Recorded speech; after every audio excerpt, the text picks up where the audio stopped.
Hello and welcome everyone to the fourth class of the Niche Content Crash Course. Today we're going to be learning about primary page writing, which is going to be for the home pages and also something that I call the category page of a website. And during today's class, I'm going to be teaching you how to write these pages, as well as showing some examples of them for you and actually doing a live writing demonstration during today's class for this particular type of page. So with that said, the main purpose of this particular class, the reason why I need to teach you how to write this particular kind of page for your website, is simply because pretty much no matter what kind of website you build, you're going to end up with some of these pages on your site. So they're very common. They're also something that is extremely important for your website in terms of how all of your content gets organized and how it's getting displayed to your readers. So if you do a good job with these pages, you end up with a user-friendly website, easy to navigate, easy to find the particular pieces of content that somebody wants to read. It also helps search engines to understand what your whole website is about, to give you a better chance of getting search rankings on all the various pages and keyword phrases that you're trying to target. So doing these pages the right way can have benefits all across the board.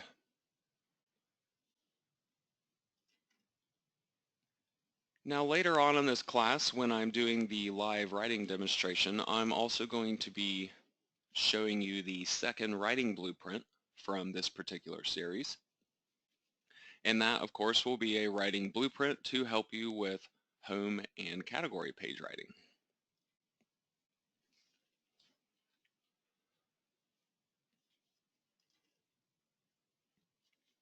So with that said, I want to go ahead and dive into today's class. The overall goal, as I mentioned before, is to learn how to write these primary pages for your website. Now this is also going to include a little bit of coding, which is going to be the content menus that occur within these pages. So this is how your users are able to navigate through your website using these in-content menus. And so I also have code generators that are going to help you generate the code necessary to create these menus, so you don't have to worry about any of the technical aspects of it.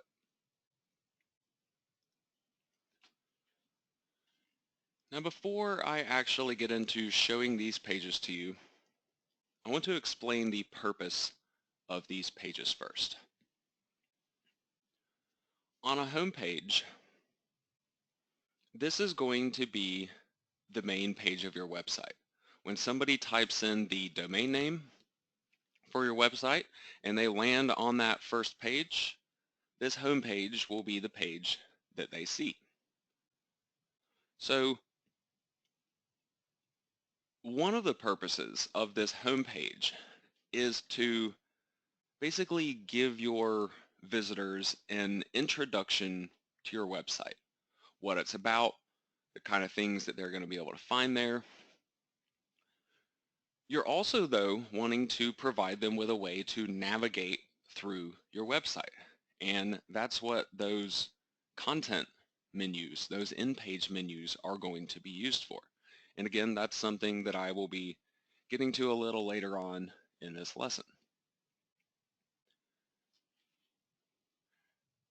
Now the category page Sometimes you might have one, sometimes you might have numerous of them on a single website.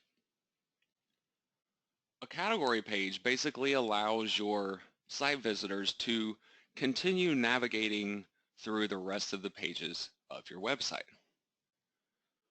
Most sites will have too many pages to where they can't link to all of those pages from the home page of their website. So the home page will oftentimes link up to the category pages of your website. And then these category pages will link up to all of the other articles that are found on your website. So each category page has a clearly defined topic. And then all of the articles that are sorted under that category and end up linked from that category page, they should all relate to that category topic. This way, when you have a number of different category pages on your website, you can organize all of your articles into these meaningful sections. This helps to make your site more user-friendly so people can simply find the content that they want. It also makes it better for search engine rankings. By giving your website this structure, by organizing your content, by controlling the way your content is linking up to other pages of content, you're controlling the way a search engine is able to view your website. And therefore you end up changing your search engine rankings as a result too. So as long as you structure your site to where all of your category pages relate back to your main topic, and then all of the articles that you have linked up to those category pages, if they are all relevant to those category pages, then you're creating these clearly defined sections of your website. Search engines absolutely love this. Now, one other thing that is important to consider when you are creating these pages are the keyword phrases that you're going to be targeting. To a certain extent, the home page and the category pages of your site can work the same as other pages where you pick out a relevant keyword phrase that you are going to be targeting on that particular page. However, since these are main pages of your website, you have some other things that you need to consider in the process before you just blindly select the keyword phrase because it offers a lot of traffic or because it seems like it's a good fit for whatever your website is targeting. On the home page of your site, the keyword phrase that you end up targeting is what I would refer to as the primary phrase for the entire website. Beyond that primary keyword phrase, the only other keyword that I'm really ever trying to target on this homepage might be the name of that website. So my brand name essentially of my website, and then also my primary keyword phrase. This primary keyword phrase though, it's important that you are selecting it carefully. You want it to have a decent amount of traffic. I like to look for 500 monthly searches on Google or above for this primary keyword phrase. But the really important part, above anything else, is that this primary phrase should basically be summarizing your entire website. So all the content on all of the pages of the entire website that you're creating, all the other keywords that you are targeting throughout the rest of the website, all of that should come back to this one phrase. It should all relate to it. So you're basically taking a more general idea for the main website primary keyword phrase. For example, if you are going to build a website about cars, your primary keyword phrase might be cars, but then you might have various category pages that would target different kinds of cars. Perhaps you have a category page on Ford, and then you have another category page on Chevrolet, and another category page on Honda. And then within those pages, you would have additional pages to where under the Ford page, you might have a page about Mustangs. Under the Honda page, you might have a page about the Accord, the Odyssey. So you're structuring your entire website like this, and everything points back to that primary keyword phrase. Now, in general, you do want that primary keyword phrase to be as specific as possible. Using the example that I just gave you of cars, you would probably have to build an absolutely massive website to really have the potential to get a search ranking on the keyword cars.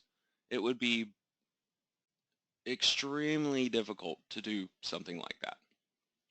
You would quite possibly have to have pages that covered every single make, model, all the different years, the different designs of basically every car that's ever existed. So instead of trying to target a really broad keyword phrase like cars in the very beginning, when you might not be able to really provide all of the content for that, you ask yourself, okay, well, what content am I planning on providing? And would there be a more specific definition for that primary keyword phrase? Maybe I just wanted to go for sports cars.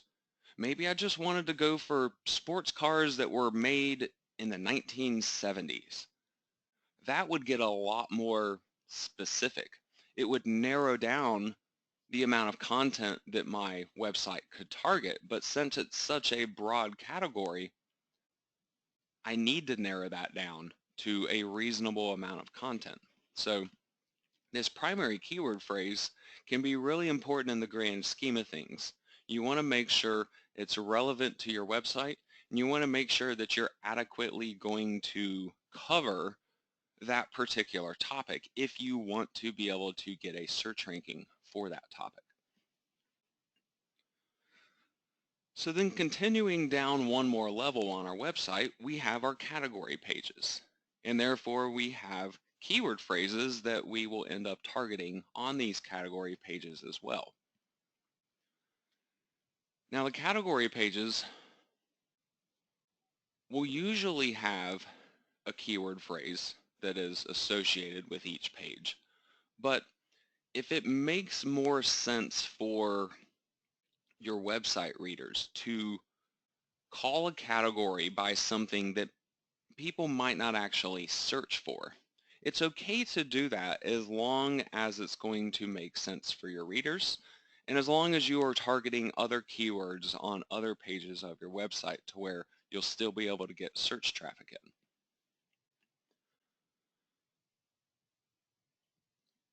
Ultimately though, this category page and this keyword phrase that you target on it, it works the same way as the primary keyword phrase, except now the keyword phrase that we choose for this category page, it simply needs to relate to all the other articles that will be linked up from this one page. So all the keyword phrases that are contained on those additional articles, they all need to point back to this one category keyword phrase. Again, the whole point of doing this is to keep your website structured, to keep it meaningful, to make the keywords that you're targeting relevant, and this gives you a much better chance of getting search rankings.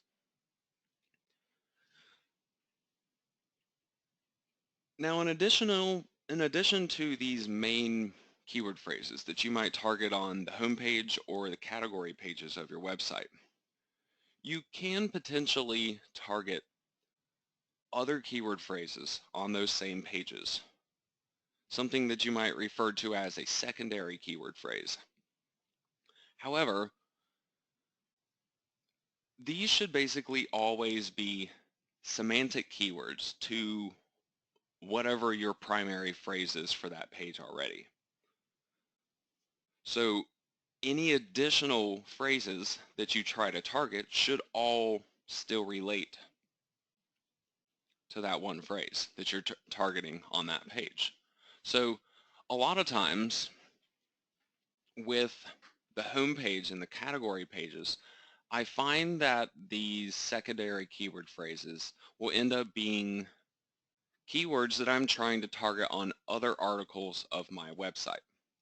For example, on a Ford category page, if I'm going to have an article that links up from that page and it's going to be targeting the Ford Mustang, Mustang would be a secondary keyword phrase on that Ford category page, even though I'm also targeting Mustang and Ford Mustang on that individual Ford Mustang page itself. So with that said, you can still utilize these category pages to potentially get search rankings on those secondary phrases by simply mentioning those phrases within the page content. But I like to use them to reinforce those secondary keyword phrases for those other articles by basically linking up to them. So I would have a menu within this category page that is going to link up to Mustang or Ford Mustang, and it will point off to this other page. So this helps to reemphasize that secondary keyword phrase. Sometimes you'll end up getting the search ranking on the category page itself. Sometimes you'll get it on those additional articles. But still, unless you really know to structure your site this way, you might end up blindly using these keywords or creating these links to the point where if you create a really long page title, for example, and you transfer this page title over to your category page when you're linking up that page, you sometimes lose the importance of your keyword phrase. One of the best ways that I can demonstrate this to you is through a page of mine, Down Comforter Brands, on my Down Comforter Guide website. What I'm referring to here with these secondary keyword phrases is basically, on this page at least, it's going to be the brand names, because that's what this page is about. It's about brand names of down comforters. So all of my secondary phrases are brand names: Penzon, IKEA, Pacific Coast, etc. So by linking up to these pages, by just referencing the brand name here, I'm reinforcing this secondary keyword phrase. So sometimes I'll get a ranking on IKEA down comforters on this page, and sometimes it'll rank on the actual IKEA page itself. So hopefully that helps to clarify what I was just explaining to you in terms of how those additional keywords get targeted. Now the actual content that you end up putting on these pages, some of it, as long as you are writing your articles based on this training program and you're using my writing blueprints to produce all the different aspects of the articles. One piece of that, the article summary, is something that will get reused on other pages of your website. And the home page and the category pages are those pages.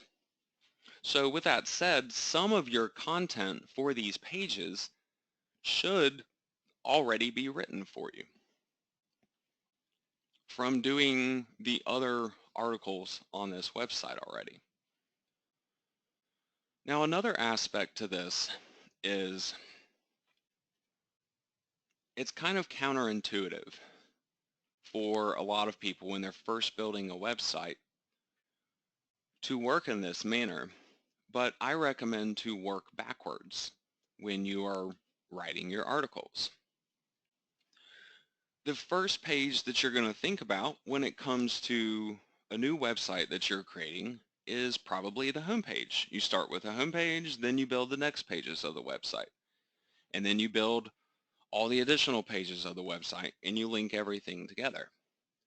You can certainly do it that way, but you simply end up backtracking because when you're creating that home page, if it's the first page you're creating, you don't know what those other pages are going to be that it's going to link up to. And so you can only create so much of it. And then you have to go on and create those other pages. And then you have to backtrack and add all of the links. So instead of doing it that way, I recommend starting with all of the other articles of your website first. Write out all of those articles.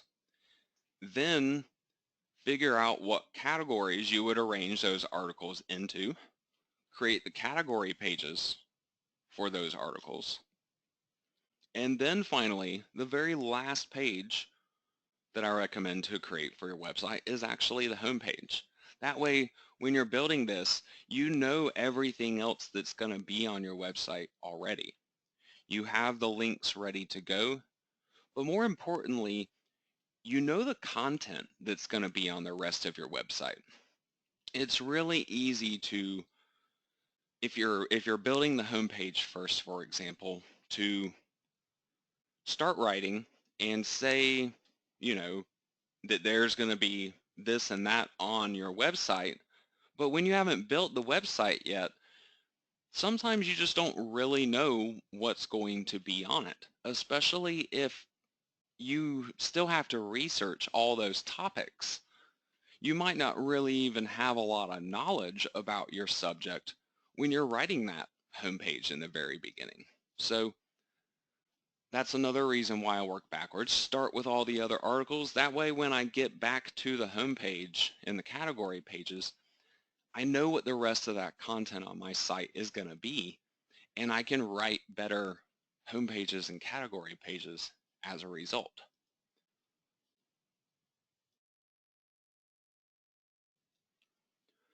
So with that said, there is going to be some amount of writing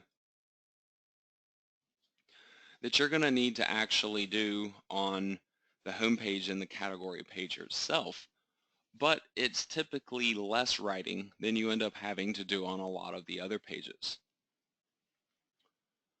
The home page of your website can drastically vary in terms of the amount of content, the amount of additional content that you're going to need to write for it. At the very least, though, I recommend that you introduce your readers to your website, let them know what kind of content they can expect to find on it. And in addition to that, you're really just giving them a way to navigate through the rest of your website. So you're going to be using these in-page menus that link up to all the other pages. You're also going to have additional content for those in-page menus coming from the article summaries on those other pages.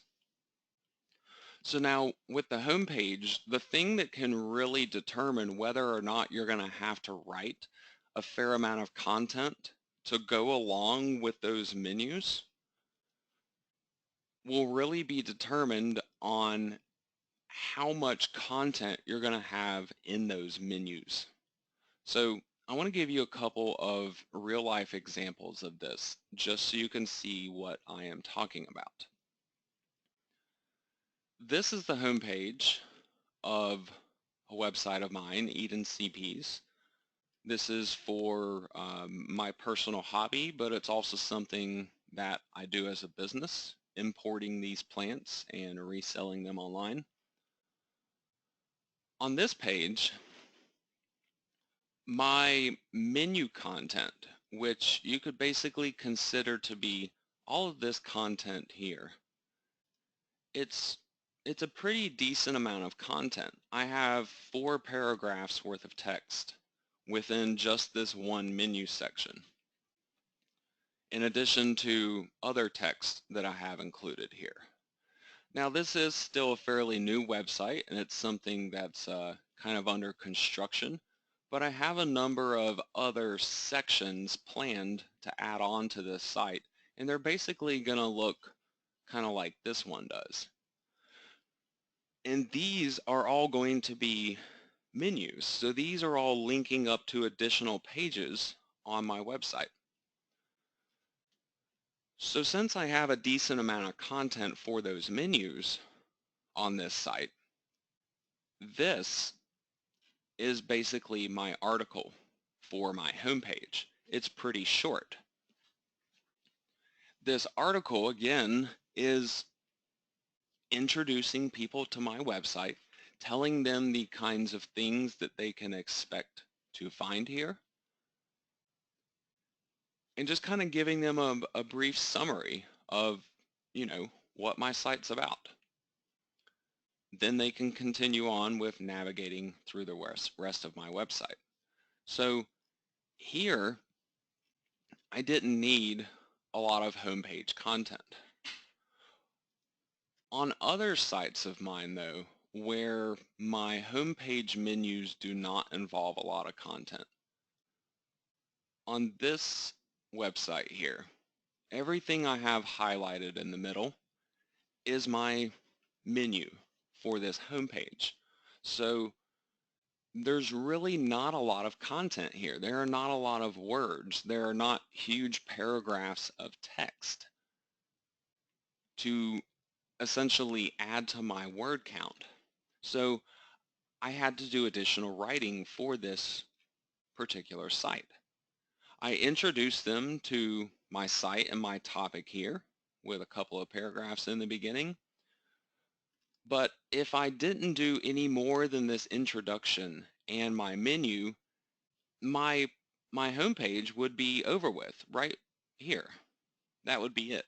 So that would be a really short homepage.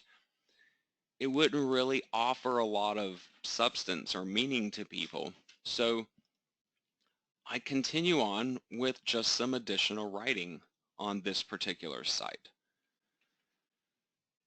This additional writing ups my word count. I am looking to put a bare minimum of 500 words on the homepage of any website that I'm creating. If I can get larger than that, if I can get upwards of 1,000 words, that's even better, but it needs to make sense. There needs to be a reason for that content. You don't just want to have a ton of content there just to get your word count higher. So with that said, this additional content that I had to add to this homepage, it's content that doesn't necessarily have to be on this homepage, but based on what my entire website is about, Down Comforters in this case, I wanted to address a couple of key points, a few pieces of information that I believe would be really important to people that are reading my website, that are interested in Down Comforters. One of them is, what is down? And I explain this to them, that it's, the feathers of birds. But I explain where this comes from, whether this is, birds that live in the wild and their feathers are collected or harvested, or whether these are farmed animals.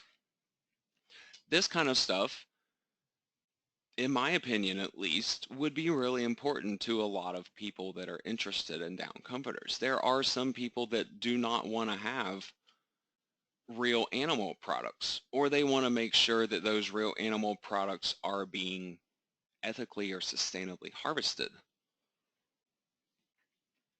One of the other things that I talk about is product labeling.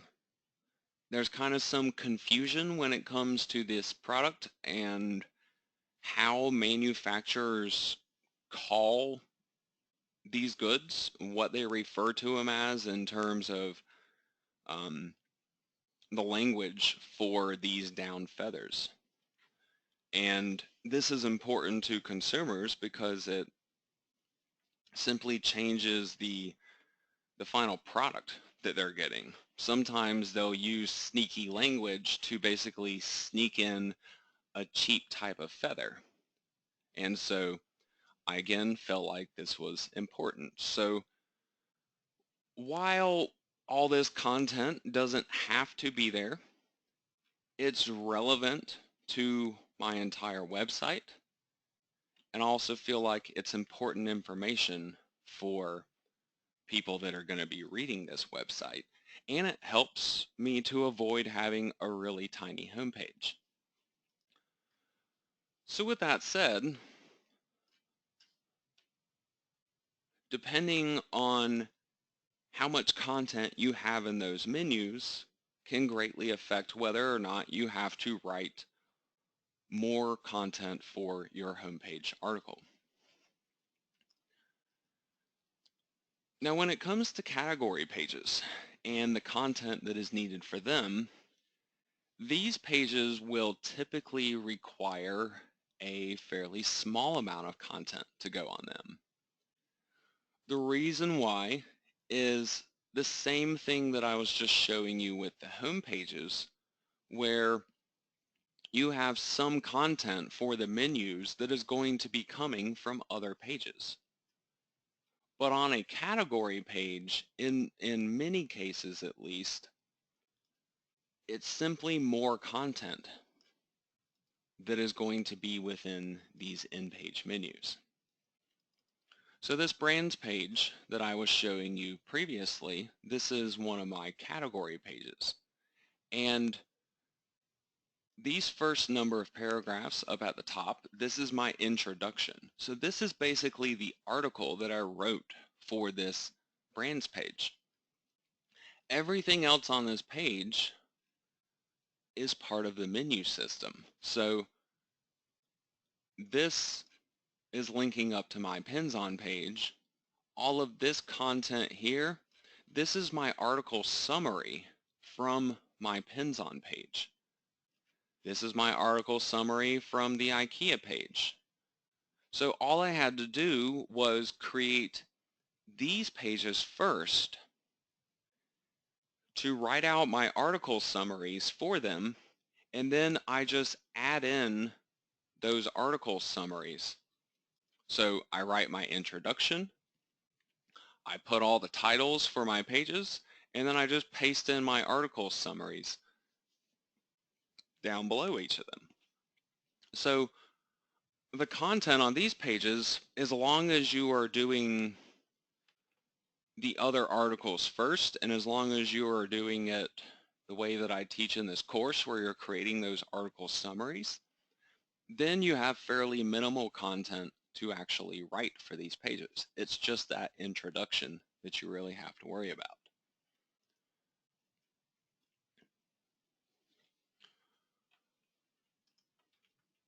So one part of this whole process that I've been showing you with these home pages and category pages obviously involves the creation of these menus. I have a number of code generators that I have provided for you guys. You can find the links to all of these code generators within the Class 4 guidebook. They will be in the primary page menus chapter within that book.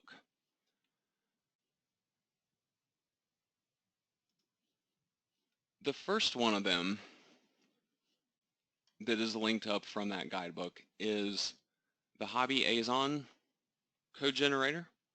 This one actually has a number of different code generators. I'm only referencing one of them in this particular class, the homepage menu generator, but in later classes, I'm going to be pointing out the content menu can actually be really handy to use, but you're more than welcome to take a look at some of the other ones and see if they could be useful for you as well. But this homepage menu generator, this is going to allow you to generate this same type of homepage menu that you see on EdenCPs.com. So this would be useful on home pages where you had a pretty decent amount of content that you needed to actually say about these pages.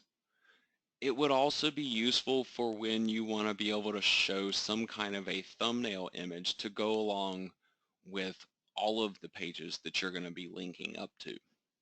So this could kind of be considered a category page here, and then these are kind of the subpages that are organized within this category. So I have a large image for the category itself, and these are kind of referencing the individual pages. And then my content here, it's mostly geared towards my category page, but I can sometimes make reference to these other pages too, since I have a decent amount of writing. So with this code generator, all you have to do is just go through one piece at a time and provide the information that it's looking for. Menu header text would be up at the beginning here, and you just work your way down. The link URL where that category page will be found in terms of its website address. The image that you want there, do this through WordPress.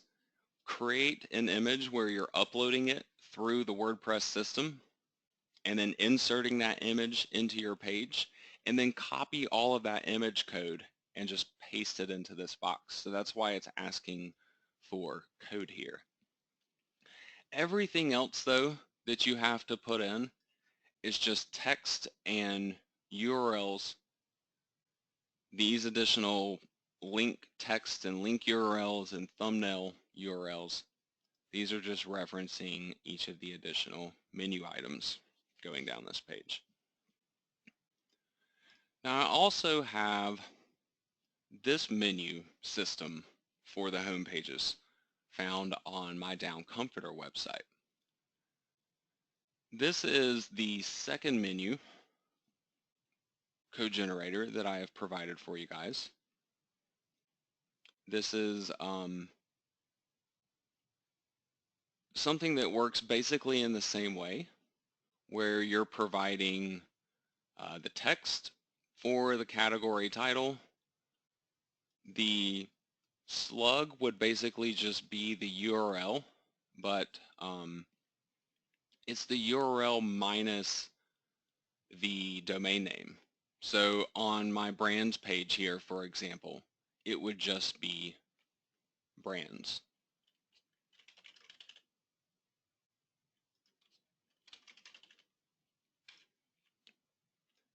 I provide the URL for the image, and then my description would just be this little bit of text here. Now everything else, these menu links, those menu links are these additional optional text links. So you just provide the text and the website address that you want those to link up to.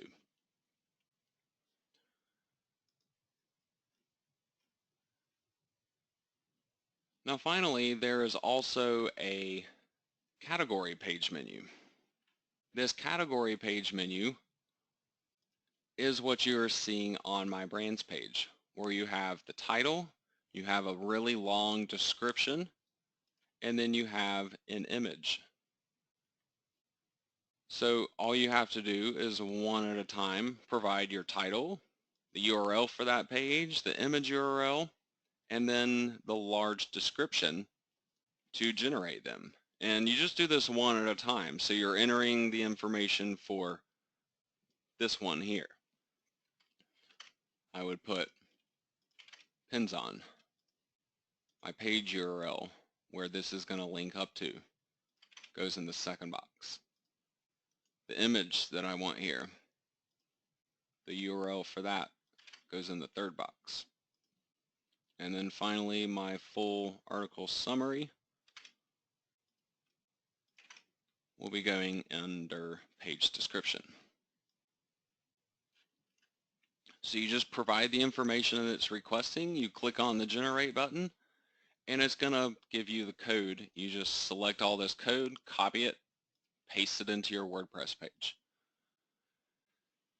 This is the same way all of the other generators work that I have shown you. In addition to generating this code though, there is one additional thing that you need to pay attention to, and that is each different generator, each of these three generators, they all have their own CSS coding. This coding is something that you would want to put into your WordPress theme.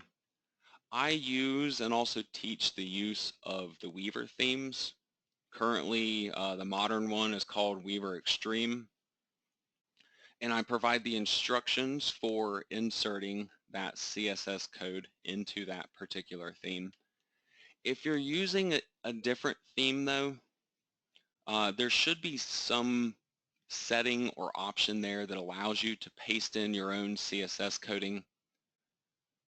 Just simply look around for that, and that is where you would want to add all this CSS code. You only need to do this one time though on the entire website for each of the code generators that you're going to be using. So if I'm going to use this category menu generator on one of my websites, I would want to paste this CSS code into it one time. Then I can generate this code and put this on all the different pages that I want to on that one website, and they will function as they are supposed to. So same way with all of the other code generators that I have been showing you.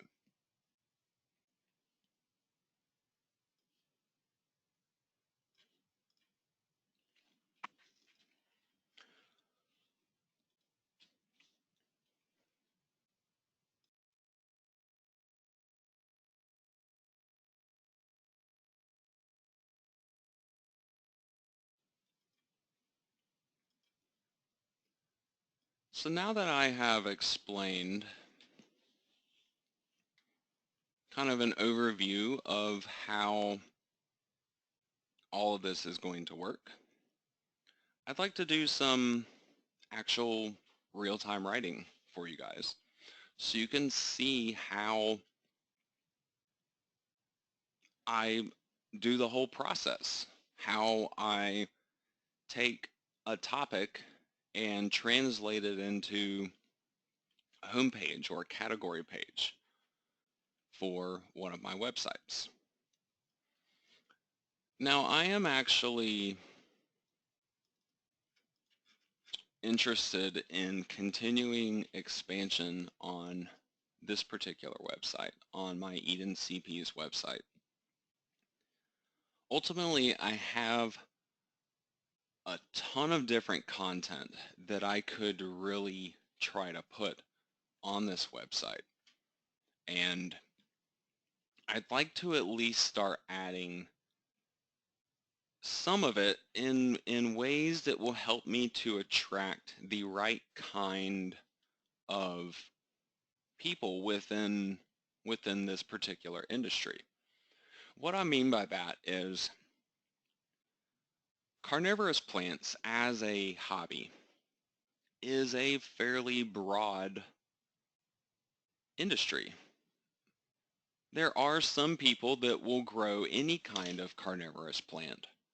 However, most people that are into this as a hobby will usually be more inclined to grow one or maybe a small number of different kinds of these plants. I'm really referring to the main types of plants, such as Nepenthes, the tropical pitcher plant.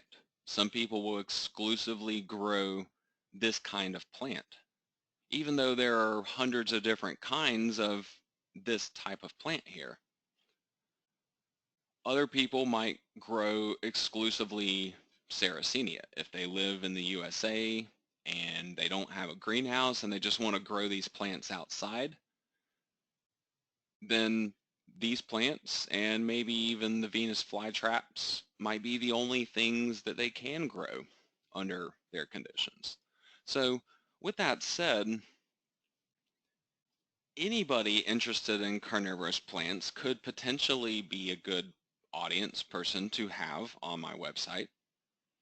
But with the direction that I know I'm taking this business into, it's really more of a focus on Nepenthes above all of the other kinds of plants, because this is really the one that I'm more involved in. It's the one where I'm importing and reselling these plants, but I only do this one particular type of plant here. So with that said, I want to expand my website with more information about this particular topic, about Nepenthes. One of the ways that I can go about doing this is by providing information about specific types of plants within this Nepenthes genus. Well, there's actually a lot of them, and I'm not really going to be covering every single one of them because I don't have them all. I don't even have personal knowledge about all of them. But I do have and contain personal knowledge about a solid 50 to 100 species or so of these kinds of plants. And so I'm looking to slowly build out a section of my website about those different kinds of species. So with that said, my main focus here is I want to try to create a category page for Nepenthes, specifically for Nepenthes species, where it will offer pictures of the plants, it will offer care guides, growing information on these plants. It will also offer a bit of factual type of information, where the plant originates from, who discovered it, you know, the different places that can be found, whether or not it's extinct in the wild, things of that nature. So while this whole section of my website will take a while to build, and I have not already built all of the pages for the individual species, I'm still going to go ahead and start with writing this actual category page for you guys today. And later, I will be continuing by building pages on a specific species, where I have one page that covers one specific kind of Nepenthes. And I will continue this process till I have all these different species pages linked up to my Nepenthes category page.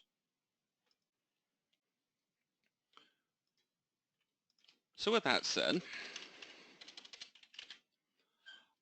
even though I already have a lot of knowledge about these plants, I also want to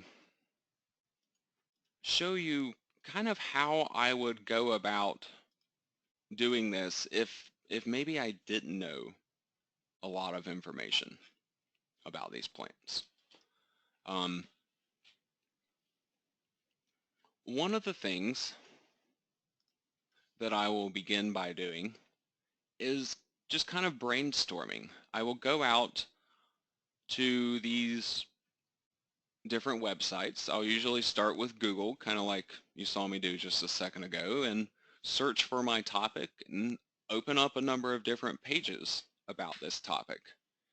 And I will simply read through it and look for important pieces of information that kind of stand out to me. Now, one of the things that I am interested in would obviously be my main topic, which is Nepenthes, maybe even Nepenthes species. Anything that I can find where these plants are referred to as different names, this is really important information to find because these are basically semantic keyword phrases. Nepenthes is also referred to as the tropical pitcher plant. It's also referred to as monkey cups.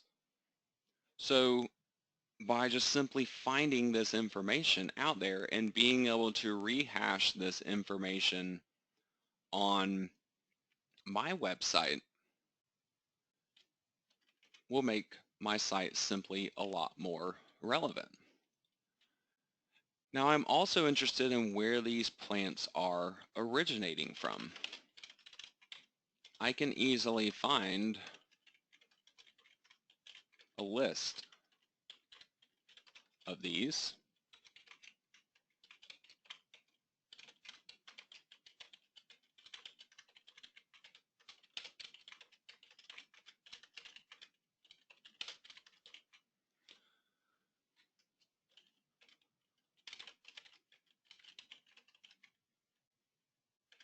So right there, I've already come up with a list of 12 different places throughout the world that these plants originate from.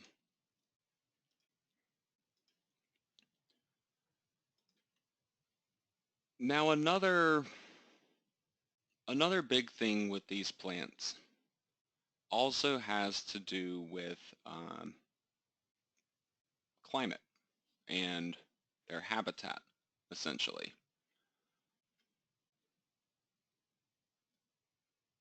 They all live in the tropics, so they're more or less kind of around the equator. Here we go. Here's a picture that's actually showing where the Nepenthes come from, where they can be found in the world. So it's kind of centered around all these islands between Australia and China, the Philippines. You also have nearby places. This is Madagascar right here, where you have some that are found in India, some that are found in the tip of Australia. But ultimately, it's all centered around here pretty much. So while all these places are pretty close to the equator, this keeps them from experiencing super large shifts in temperature to where they never get freezing temperatures in these areas, ever. But some of these plants will grow low down, closer to the coast, in the lowland areas. But then you also have a lot of mountains. Upwards of the highest altitude Nepenthes has been found growing on a mountain 11,550 feet in elevation. So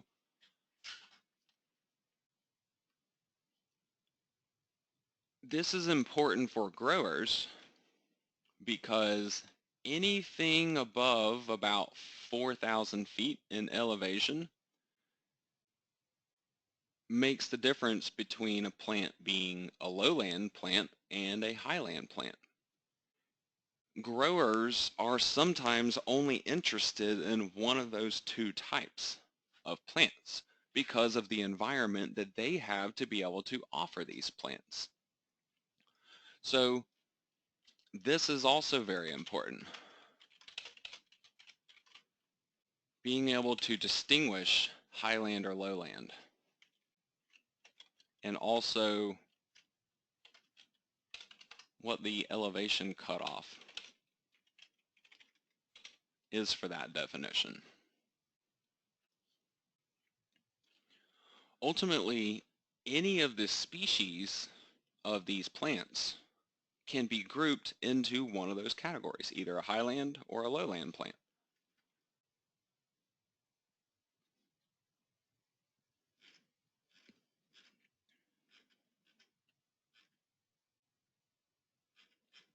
They don't actually have, I know they have a listing. Here we go. Listing of Nepenthes species. So here on this page, I can find out the altitude distribution of these plants. I can find out the locations that these plants are originating from. I can even find out who discovered the plant and when they discovered them. And this goes for all of the 150, 160 plus species of Nepenthes. Now obviously I'm not looking to cover all of these. I'm looking to make a library of my own personal collection of these plants, essentially, providing pictures, growing information on these different types of plants, as well as useful factual types of information that I will be able to find on these other websites. So with that said, I think I have a pretty good start here in terms of some of my information. It looks like I might be lacking a few of the locations that some of these plants are found in. Although I don't exactly know a ton of the countries in this geographic area, so it's quite possible that Sumatra, for example, might be part of Malaysia or the Philippines or Indonesia, for all I know. So obviously, any of these pieces of location information, I would probably want to do some additional research on just to try to get a clear understanding of what exactly is going on in terms of where these plants are located in the wild, in terms of whether there's a lot more of them located in certain places or not. I happen to know that Borneo, Sulawesi, Sumatra, Thailand, the Philippines are some of the more heavily populated areas for these plants. But if I don't know this information already, it's all out there and pretty easy for me to find. I can also see that a lot of the other websites out there are doing the same type of thing where they are separating their plants between highlanders and lowlanders. This is obviously important for them to do. It's obviously important for their readers, even if these are commercial websites where they're trying to sell the plants. A lot of them will still have those designations on them. So by continuing to go through a lot of these other websites, I can get a general idea of what kind of information I want to be offering on my site.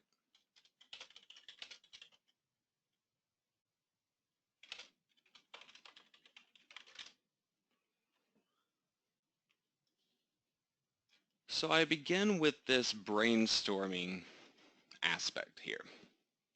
This allows me to figure out what information I really want to be putting on this page, what kind of content I'm going to need to be writing for it, and it also just simply allows me to organize my thoughts in a lot of ways.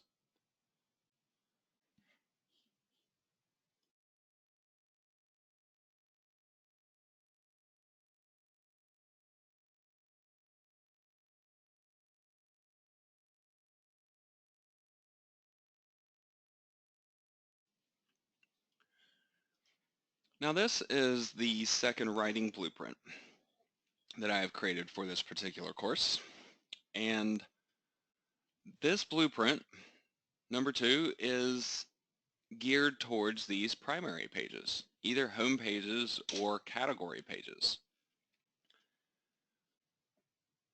I briefly demonstrated one of these blueprints in a previous class, but this time I wanted to actually work through it while I am doing this writing so you can see how this all works. So I'm simply going to start at the top here with my article keywords, and I'm going to proceed through this entire writing blueprint in real time for you guys. So to start with, my primary keyword phrase, it's going to be either Nepenthes or Nepenthes species. My variations on that would be tropical pitcher plant and pitcher plants. It would also be monkey cup, monkey cups. My semantic and secondary keyword phrases could be all these different locations. It could be highland, lowland.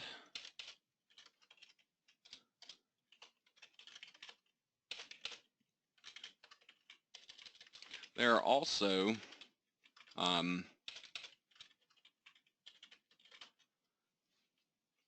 number of different specifications, I guess you could say, within highland and lowlands. Sometimes people will refer to them as intermediates if they're more in the middle of that elevation range. And if they're on the super high end or the super low end of that elevation range for the highlands and the lowlands, they might sometimes refer to them as ultra highland or ultra lowland. So these are important keywords or important semantic keywords that people will often be searching for.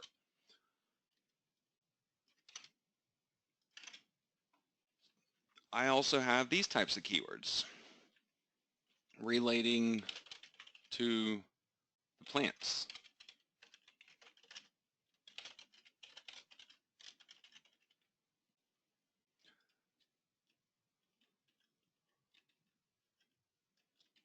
So all I have to do is just first get an idea of what information I want to be providing here.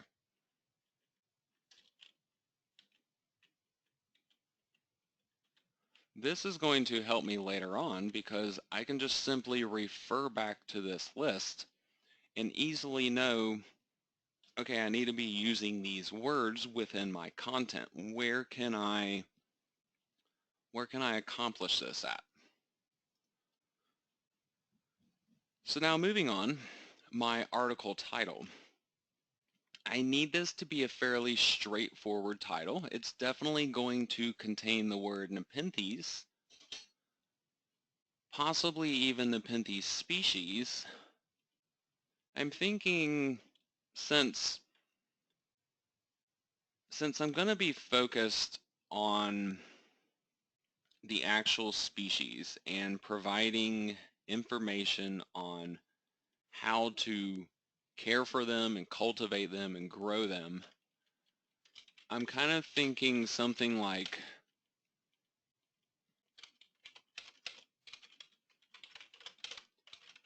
Nepenthes Species Care and Cultivation Guide for my final title.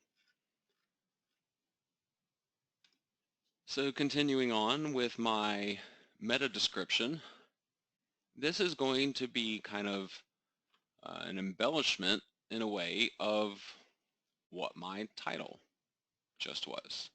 So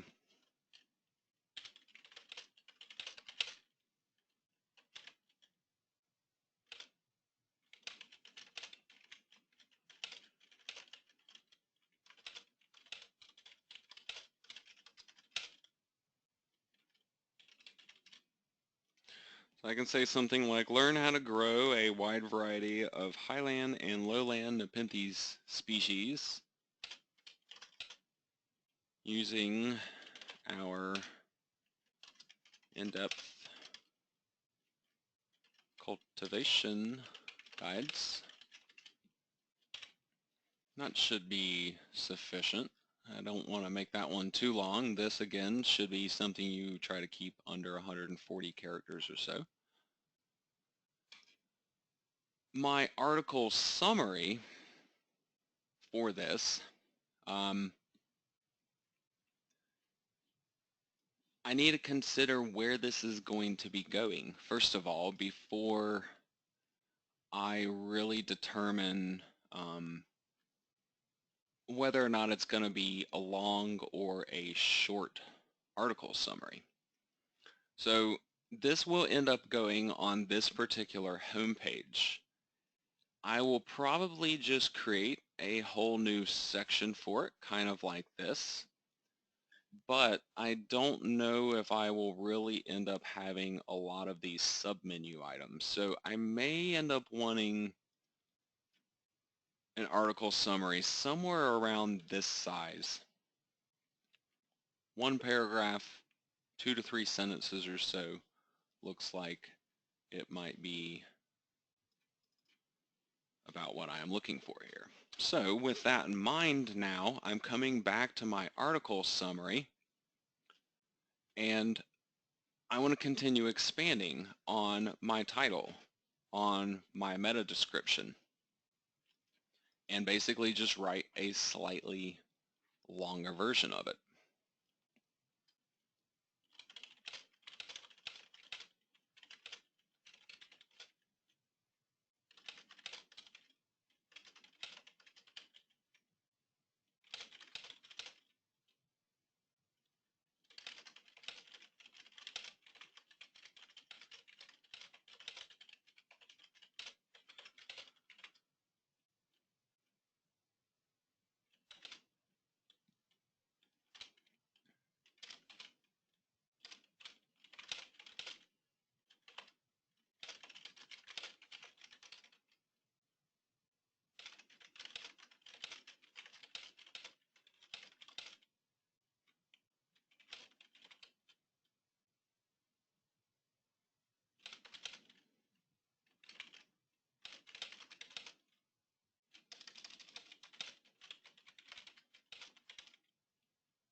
Alright, so there are more than 160 species in the Nepenthes genus, with more of these wonderful carnivorous plants being discovered every year. Learn from our personal experience growing these plants for more than 10 years to care for and cultivate them. In-depth guides on both highland and lowland plants, as well as individual species, are available. So this I will end up transferring to this homepage when I add in a new section for these Nepenthes species growing guides.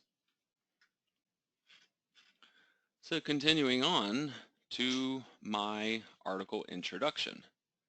This article introduction will be up at the top of this category page. So I need to be including here relevant information about these plants, about what this entire page is for, and also what people might be able to expect to find throughout the rest of this page. I am also interested in making reference to some of these keyword phrases during this article introduction, especially if I don't think that content on the rest of this page will end up covering some of these items. Then now is my best time to be able to utilize them.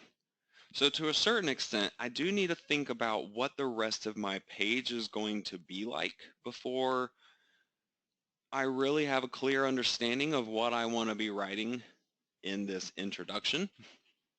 But what I'm kind of picturing is a listing of a highland section and a lowland section with then lists of the different Nepenthes species under each of those sections, and each species would link up to an additional page about that species. So I could add in those links as I continue to build this page out a little bit more, but I still kind of need to get an idea of what will end up being there so I can provide the relevant information up top here. So to start with, I'm going to talk about the plants in general for maybe the first paragraph or so. I want to make some references to the locations within this introduction, and then I also want to make some references to the type of information they'll be able to find here.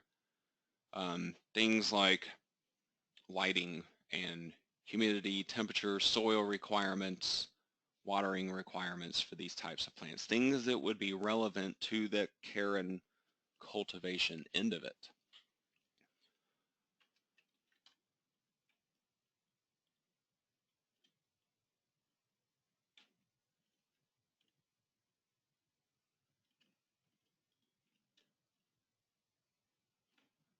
I'm kind of thinking to start that I want to make reference to some of the nicknames for these plants.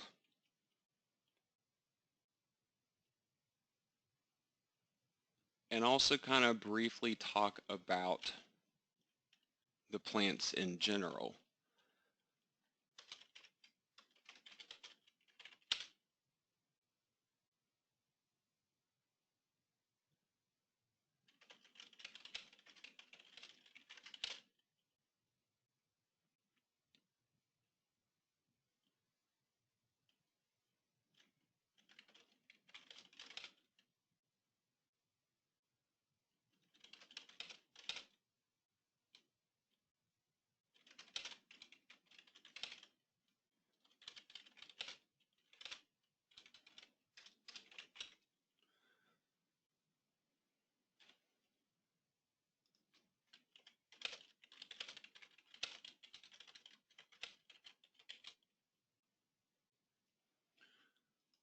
So I say Nepenthes are tropical pitcher plants, also called monkey cups,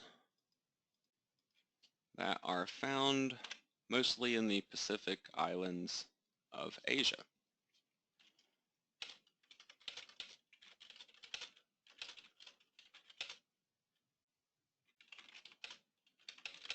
It can also be found in some nearby areas such as Australia, China, India, Madagascar. That might be sufficient in terms of describing places outside of those specific islands.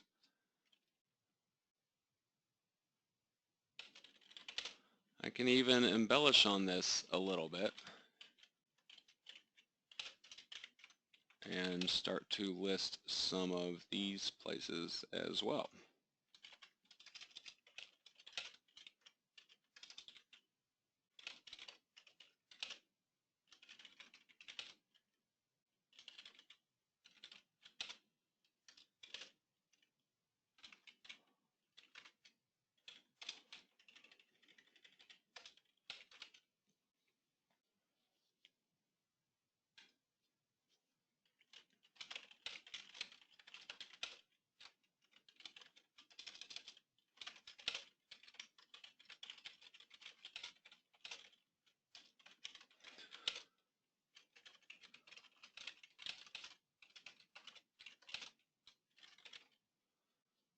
So I want to talk about, at least briefly, maybe the history of these plants. I'm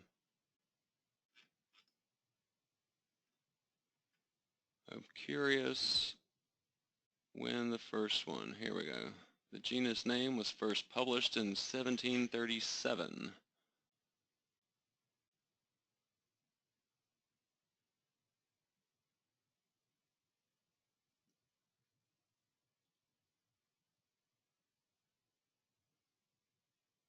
But it was formally described in 1753.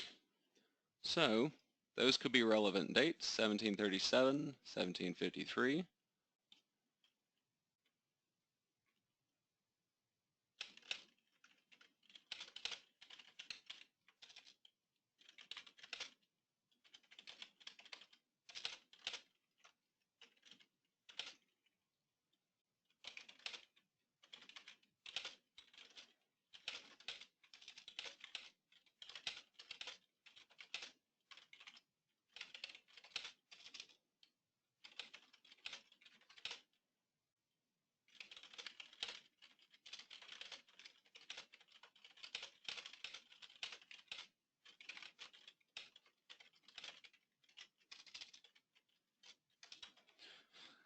So I see these carnivorous plants were originally discovered back in Victorian times in 1737 and officially described in 1753. Even today, more of them are being found every year because these plants come from very remote regions of the world that have still not been explored. There are actually, they say, hundreds of mountains on these islands, in these Pacific islands, where these plants come from. And some of them are so remote and so overridden with like jungle type vegetation that quite a few of them they say have never been explored by anybody.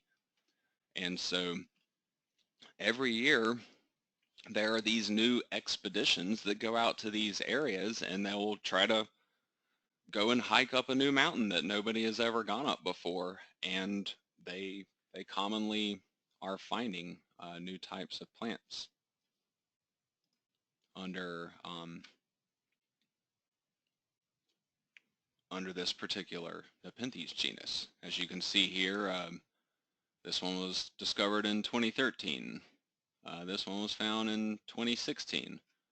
And there's quite a wide variety of dates, but a pretty fair amount of them are more recent discoveries in just the last 5 years or something like that. There have been quite a few of them, and they're still going on all the time now. So this type of stuff is relevant, useful information that relates to these plants, factual information that I can pass along.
Okay, so here I have another paragraph. Even though Nepenthes have been known to humans for hundreds of years, they can be quite difficult to grow for beginners. These plants actually have very particular environmental requirements because they come from the tropics, so it is important to cultivate them carefully and regulate their lighting, humidity, temperature, soil mixture, watering, and more.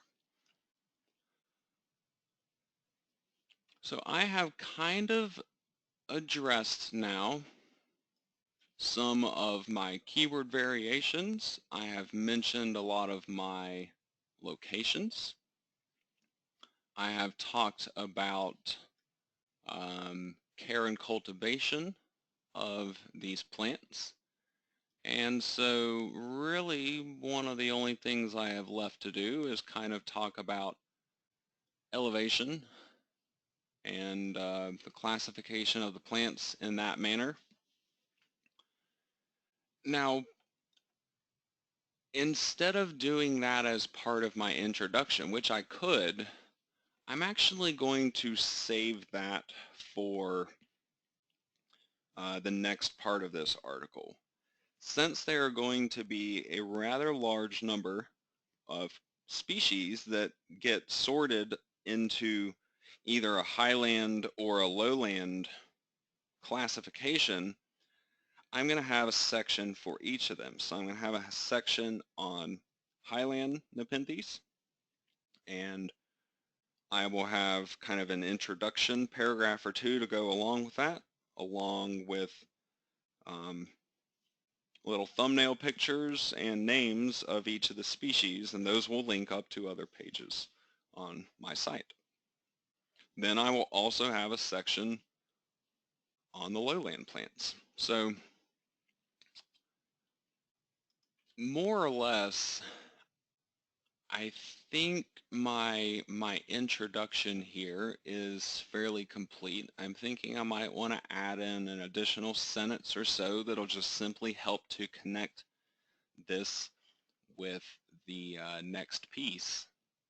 And that will basically be to just tell people, you know, what they can expect here. What is the rest of this content going to be on this page?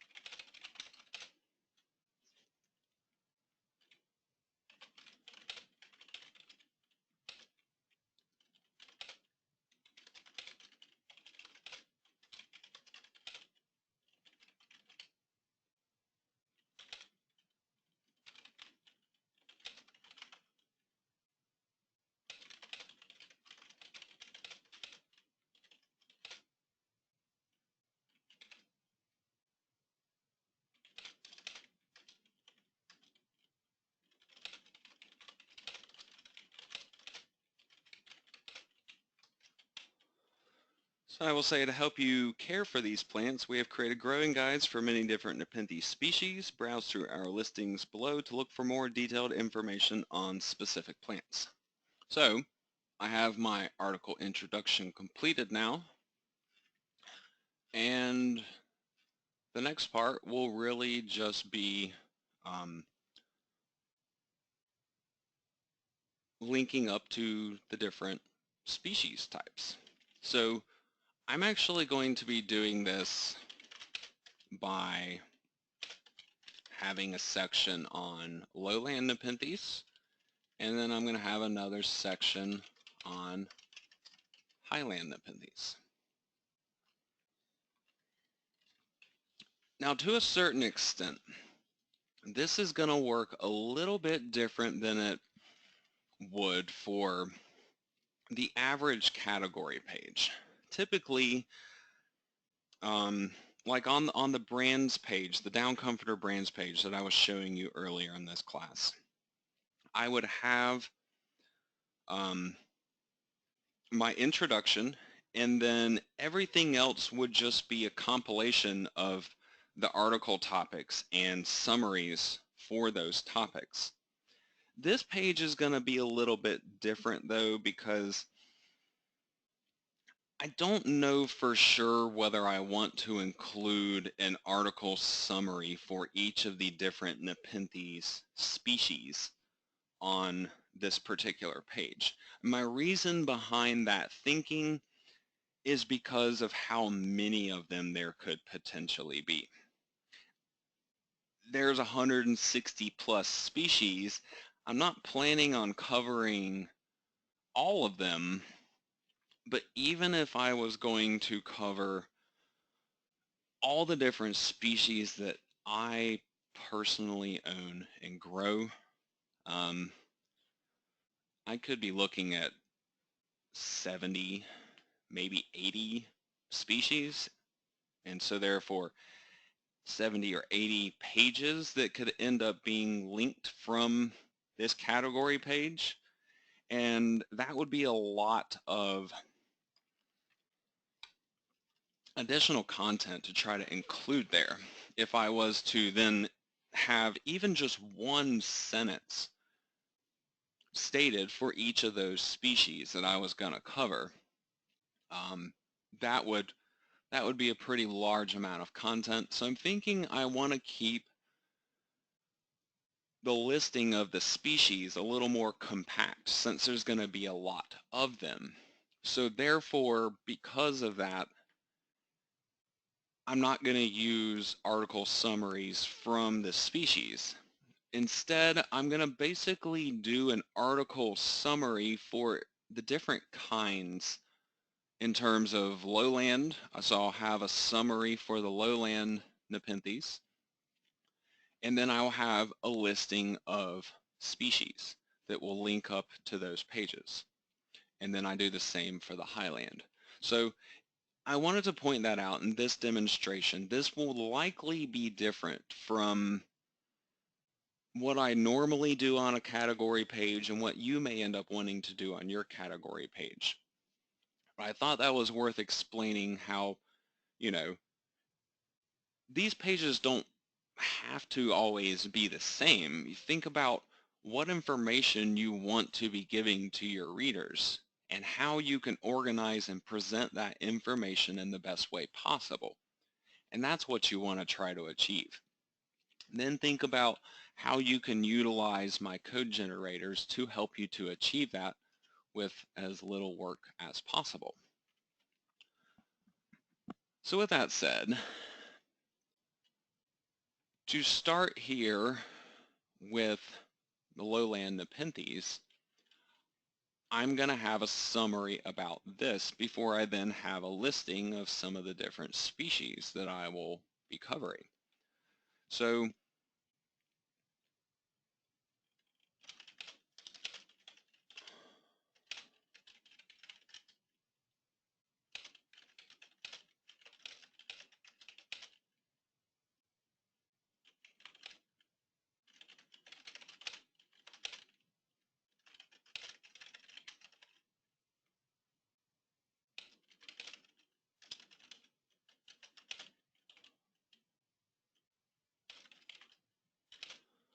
So I say the lowest elevation species from this genus are subjected to high temperatures and humidity all year.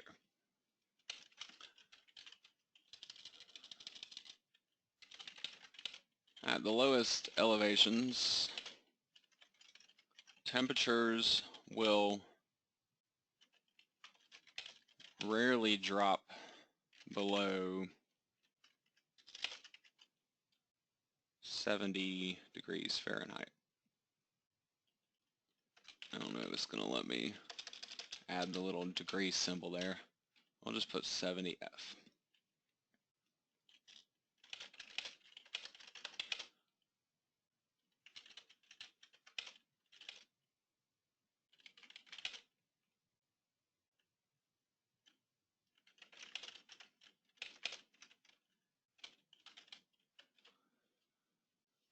I say at the lowest elevations, temperatures will rarely drop below 70 degrees Fahrenheit, even at night. Humidity is always very high at 70% plus.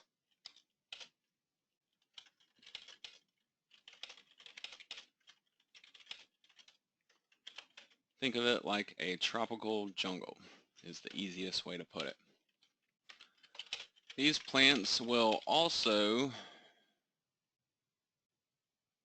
generally be found growing under canopy cover, which means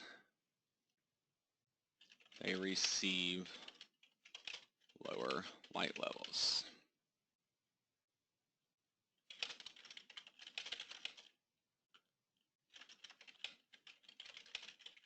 Compared with higher elevation plants,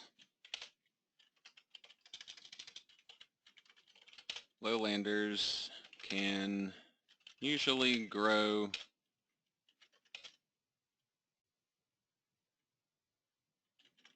with approximately 30 to 50% light levels that highlanders receive.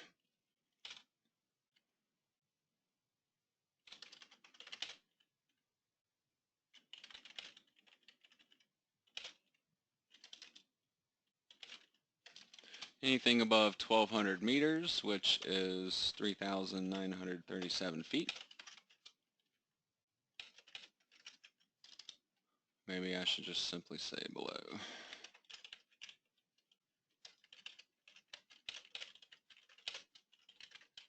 Anything below 1,200 meters is considered a lowland plant. Go ahead and make a second paragraph there to break it up a little bit. So now I would basically have this title, this header bolded. I would have my summary down below it, and then I will have listing of different species here.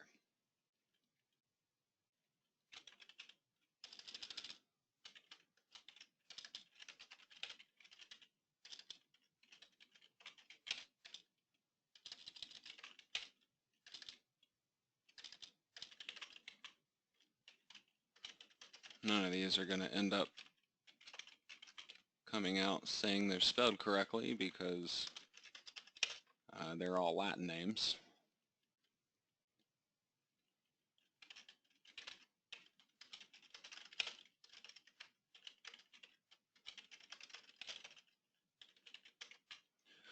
So just to list a few to start with.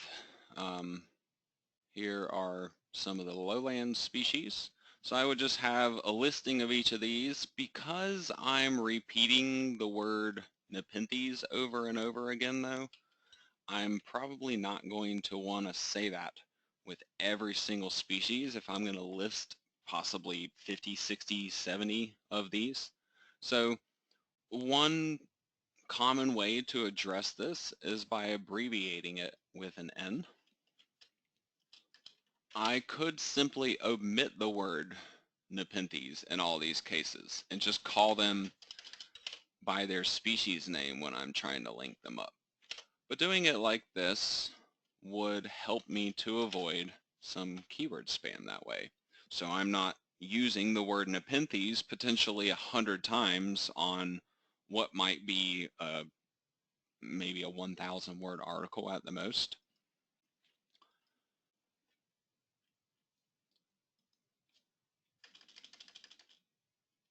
So I'm going to do the same thing with the highland here.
So I say many of the tropical areas where Nepenthes live are home to large mountains that are covered in vegetation. Anything above 1,200 meters is considered to be a highland plant. In this genus, these highlanders are often the most colorful and beautiful of all the species. They are also the most difficult to grow because of the extreme environmental requirements.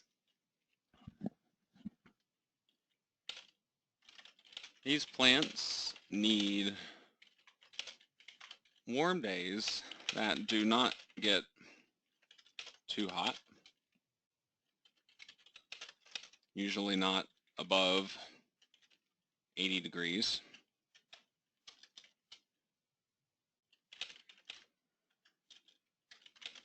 But at night, they must experience an extreme temperature drop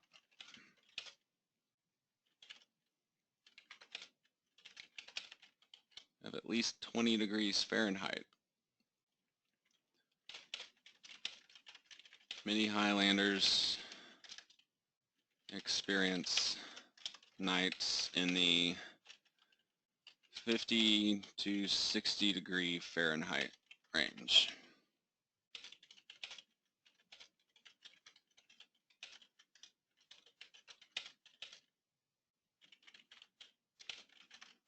And they also have high humidity, just like the lowlanders do.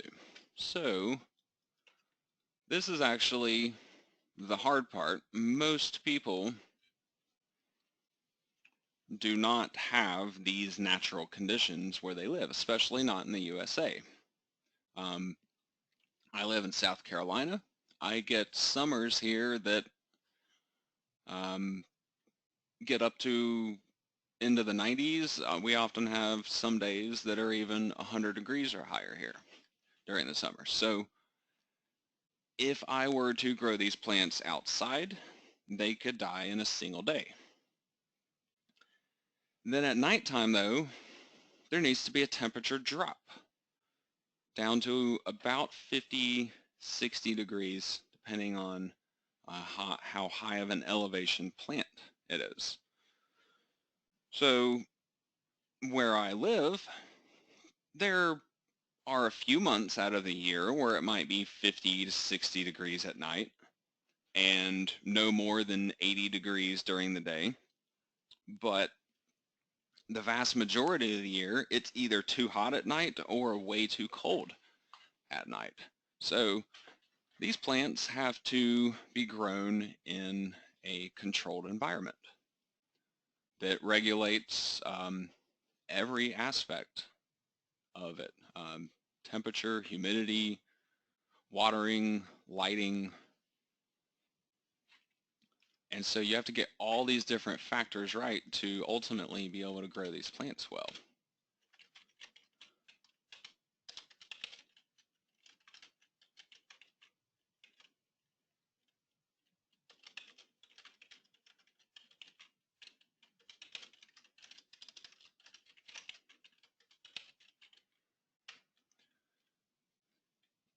And so I would have the same type of thing going on here, where I have my header, I have my summary, and then I have a listing of the different species that I'm going to be covering under this section. So each of these, I will later go back and add in a thumbnail image of that plant right in front of the name. Then I will show the name, and both the image and the name of the plant will be linked up to another page on my site that will be covering that particular species. So now I'm basically finished with this. My last part of this blueprint, the article conclusion, this is only for home pages. Unless I'm dealing with a category page that I would have an extremely small amount of content to where I just need to add additional text to it. I don't think that's going to be the case with this particular page, and so I'm pretty happy with how it is. So with that said, now all I have to do is go back through this article. I'm going to lose my formatting by transferring this to a normal notepad, but I'm just doing this to show you the idea here. All I have to do is transfer my article summary compilation along with my introduction, and I basically have a full article now. The only thing else that really needs to go with this is my summary would go on my home page where I link up to this category page. My meta description would go on this page in the SEO settings when I am actually setting up this page. And then I have my title for it, which would go up at the top of my page. So using my blueprint now, I have produced this complete article, which I could then go and simply paste into my website.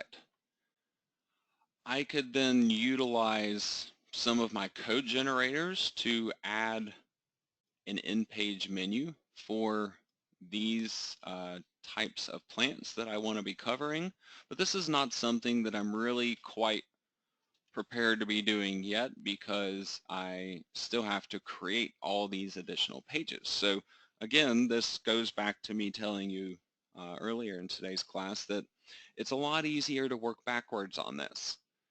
It's a lot easier to first go through and create, individual pages and articles for each of these topics. And then if I had been creating this page, then I could have go ahead and create my menus and link all this stuff up.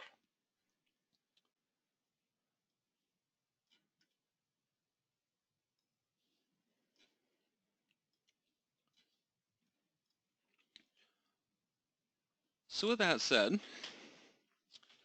I have now demonstrated how to utilize this blueprint for the home and the category pages.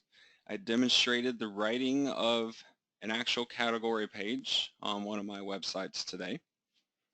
And so you should now be able to take this blueprint in today's training and be able to create these types of pages yourself.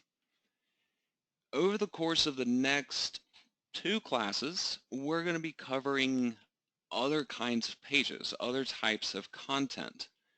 And so if you're looking to build an entire project right now,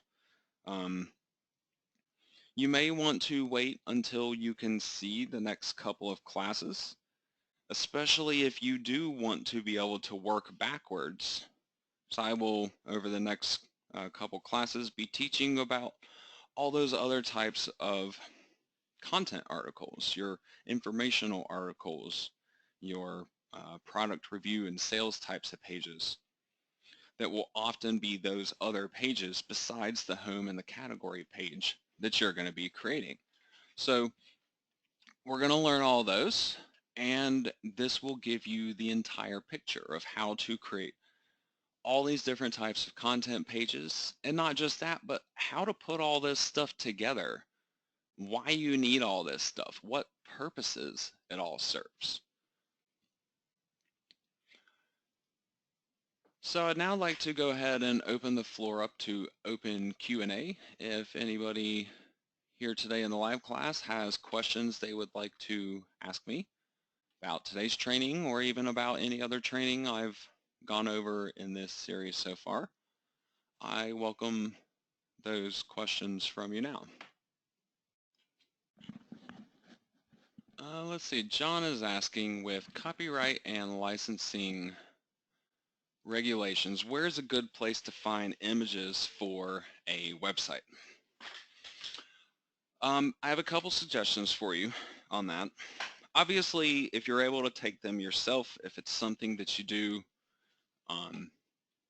you know, in your normal everyday life, that you could easily take images forward to where you're not going to have to spend any extra money to, you know, you don't want to be like buying a product just to be able to take pictures of it. But if you already own or use a product, obviously you can get pictures for free that way, fairly easily. Another way is for products.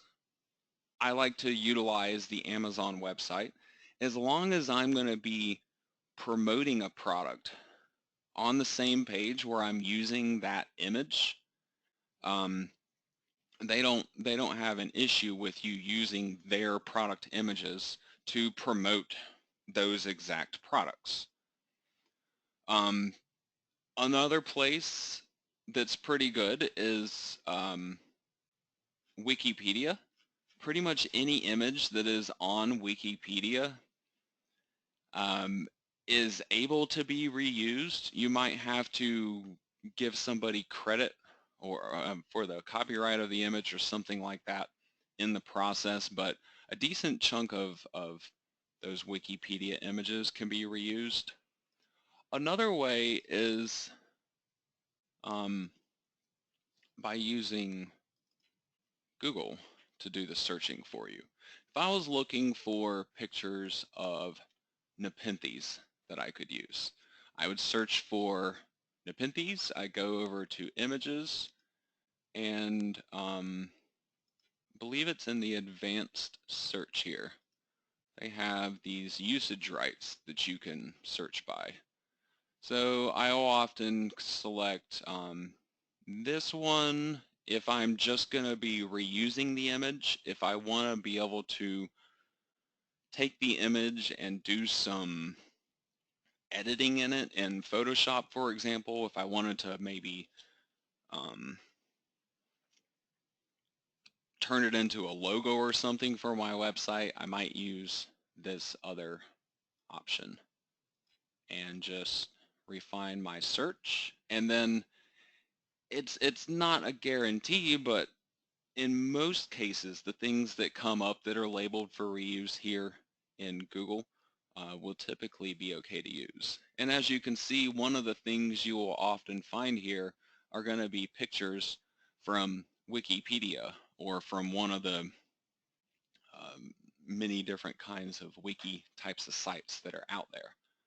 So sometimes from this list, you might need to look a little closer and actually like visit the page and figure out, okay, can I actually use these images? Are there, you know, different rules that I have to abide by for them?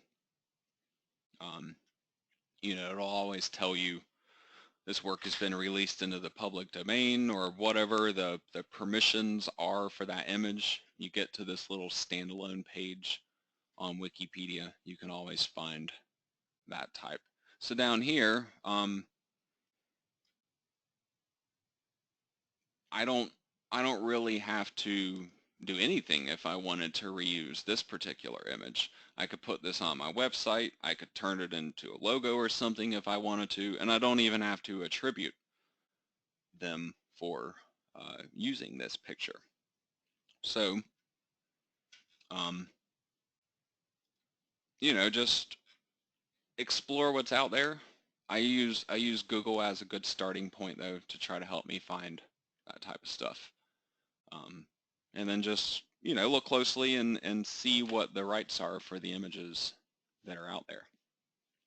It's one of the easier ways, at least, that you can find a wide variety of different types of stuff and not have to worry too horribly much about, you know, the legalities of it all.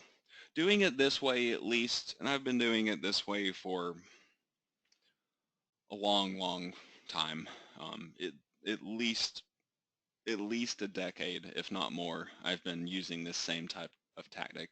I've never once had any kind of a problem with it. Never even received, you know, a complaint asking me to just remove an image, or, you know, absolutely no legality issues for me by using the methods that I've just showed you. So.